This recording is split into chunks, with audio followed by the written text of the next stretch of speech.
Hello student, नमस्कार।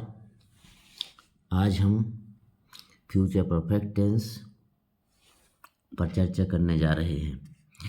Future perfect tense यानी कि भविष्य में कोई कार्य पूर्ण हो रहा हो, ऐसे वाक्यों के लिए फ्यूचर परफेक्ट टेंस का उपयोग करते हैं।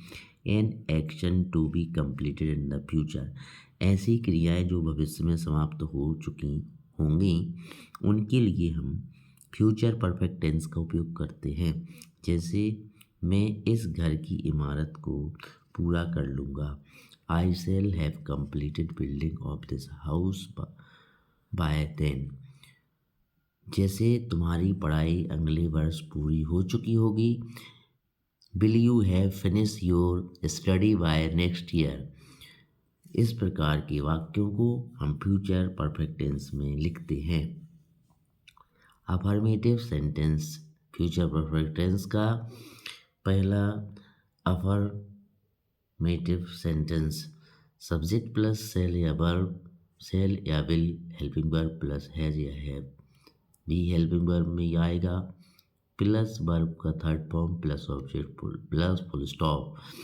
मैं अगले साल 10वीं पास कर लूँगा। I shall have pass 10th class next year. तो इस तरीके से स्टूडेंट्स सेंटेंस बनते हैं।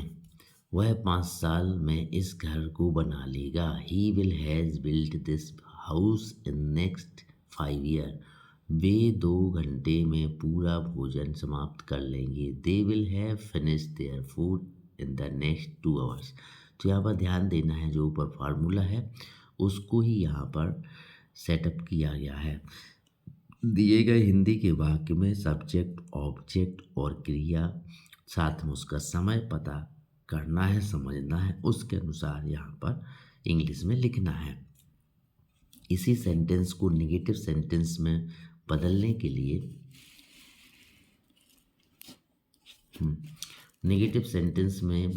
लिए भी फॉर्मूला तैयार किया गया है।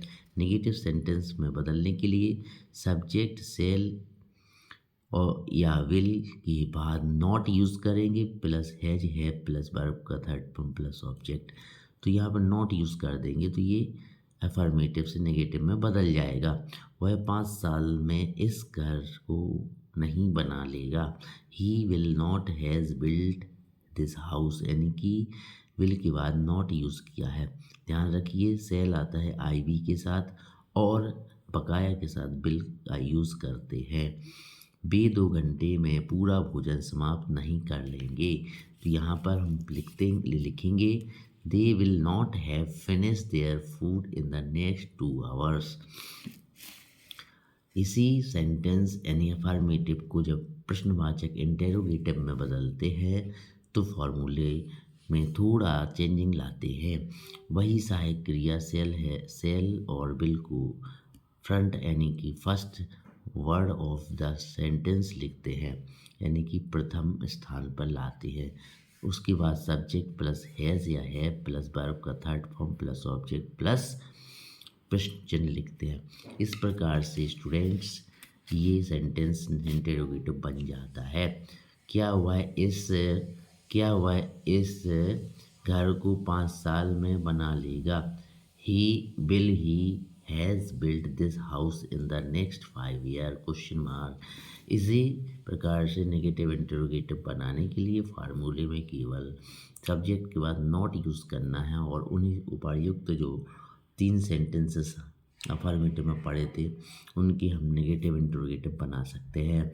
Thank you for watching student.